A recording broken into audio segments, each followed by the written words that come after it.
3 निम्नलिखित समीकरणों में किसका हल अपरिमेय संख्याओं को निरूपित करते हैं। तो प्रश्न 3 का पहला है एक्स स्क्वायर बराबर 5। क्या है? एक्स स्क्वायर बराबर 5।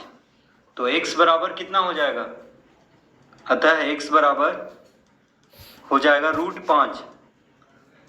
तो एक्स स्क्वायर है तो स्क्वायर को यानी वर्ग को बायां से दायां तरफ करेंगे तो रूट में हो जाएगा यानी 5 हो जाएगा √5। तो x बराबर कितना हो जाएगा? √5। तो √5 क्या है? अपरिमेय संख्या है यानी x हो जाएगा अपरिमेय।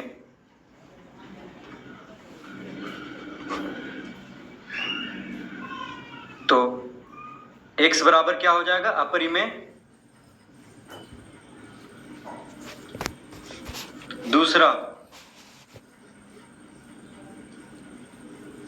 दूसरा में है एक्स स्क्वायर बराबर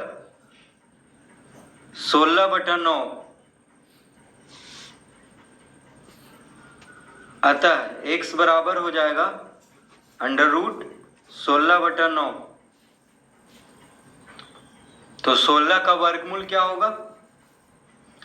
देखिए x स्क्वायर है यानी x का घात 2 है तो x का वर्ग को इधर लाएंगे बायां से दायां तरफ तो रूट में हो जाएगा यानी √16/9। तो 16 का वर्गमूल 4 होता है और 9 का वर्गमूल 3 होता है यानी x बराबर कितना आ गया? 4/3 जो कि परिमेय है यानी x बराबर क्या आ गया? परिमेय। क्योंकि 4/3 परिमेय है, परिमेय संख्या है तो ये हो गया परिमेय। तीसरा में है x - 1 का वर्ग। x - 1 यानी पूरा पे वर्ग है बराबर 49/16। 49/16। तो x - 1 बराबर कितना हो जाएगा? तो x - 1 पे वर्ग है तो वर्ग को इधर लाएंगे बायां से दायां तरफ तो रूट में हो जाएगा यानी 49/16। तो x - 1 बराबर हो जाएगा 49 का वर्गमूल 7 होता है, 16 का वर्गमूल होता है 4। 49 का वर्गमूल 7 होता है क्योंकि 7 × 7 = 49 और 4 × 4 = 16 होता है। तो 49 का वर्गमूल क्या हो गया? 7 और 16 का वर्गमूल हो गया 4। तो इस तरह लिख लेंगे। तो x बराबर कितना हो जाएगा? अतः x बराबर हो जाएगा 7/4 जोड़ 1। तो इसमें 1 जोड़ देंगे यानी कितना हो जाएगा? तो 4 लघुत्तम लेंगे तो 7 + 4 × 1 4 यानी कितना आ जाएगा? 11/4। देखिए 7 × 4 = 11/4 जो कि परिमेय है। 11/4 क्या है? परिमेय संख्या है। तो इसका हल क्या आया? परिमेय आया।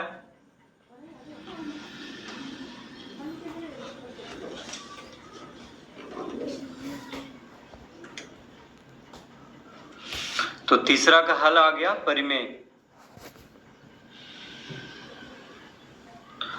तो पूछ रहा था कि किसका हल अपरिमेय संख्याओं को निरूपित करते हैं। तो देखिए पहला में अपरिमेय आया है यानी एक तो पहला उत्तर हो जाएगा अपरिमेय, जिसमें जिसका अपरिमेय आएगा हल वही इसका उत्तर होगा, क्योंकि अपरिमेय संख्याओं को कौन निरूपित कर रहा है। तो देखिए पहला में आया है अपरिमेय तो पहला हो गया एक। दूसरा नहीं होगा क्योंकि दूसरा परिमेय आया था। तीसरा भी नहीं होगा क्योंकि तीसरा परिमेय आया है। जिसमें अपरिमेय आएगा वही इसका उत्तर होगा प्रश्न 3 का। प्रश्न 4। तो प्रश्न 4 में है x + 1 गुना x - 1 बराबर 0। तो x प्लस 1 गुना x माइनस 1 बराबर 0 आया है। तो यहाँ पे x प्लस 1 बराबर 0 हो, तो x प्लस 1 गुना x माइनस 1 बराबर 0 है। तो इसको हम a प्लस बी गुना a माइनस बी के सूत्र पे बैठाएंगे। तो a प्लस बी गुना a माइनस बी क्या होता है? तो लिख लेंगे a square minus b square, यानी एक्स स्क्वायर माइनस 1 का स्क्वायर बराबर 0। इस तरह लिख लेंगे, क्योंकि a प्लस बी गुना a माइनस बी बराबर होता है a square minus b square. तो a के जगह पे x है, b के जगह पे 1 है, तो a प्लस बी गुना a माइनस बी बराबर होगा a square minus b square. तो इस तरह लिख लेंगे। तो एक्स स्क्वायर बराबर क्या हो जाएगा? माइनस 1 स्क्वायर को इधर लाएंगे तो कितना हो जाएगा? 1। देखिए माइनस 1 स्क्वायर को इधर लाएंगे तो प्लस में हो जाएगा, तो 1 का वर्ग 1 होता है। अतः x बराबर अंडर रूट 1 हो जाएगा, तो रूट 1, तो 1 का वर्गमूल 1 होता है जो कि परिमेय है। ये क्या है? 1 क्या है? परिमेय संख्या है, तो हम लिख देंगे बराबर परिमेय। तो यहाँ पे हल क्या है? परिमेय इसका हल है प्रश्न 5 में है एक्स स्क्वायर बराबर 19/29। एक्स स्क्वायर बराबर 19/29। अतः x बराबर क्या हो जाएगा? Under root 19/29। तो x का वर्ग है, तो वर्ग को इधर लाएंगे तो अंडर रूट में हो जाएगा, यानी 19 अंडर रूट 19/29। अब 19 पूर्ण वर्ग संख्या नहीं है, तो इसका वर्गमूल जो भी आएगा वो अपरिमेय संख्या होगा। 29 भी पूर्ण वर्ग संख्या नहीं है, तो इसका भी वर्गमूल क्या अगर हम निकालेंगे तो अपरिमेय संख्या आएगा। तो ये क्या है? बराबर लिख देंगे अपरिमेय।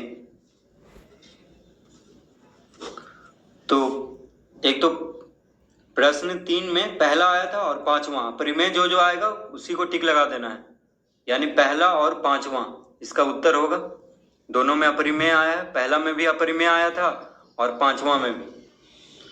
अब छठा हल कर लेते हैं। तो x माइनस 1 बराबर 5, अतः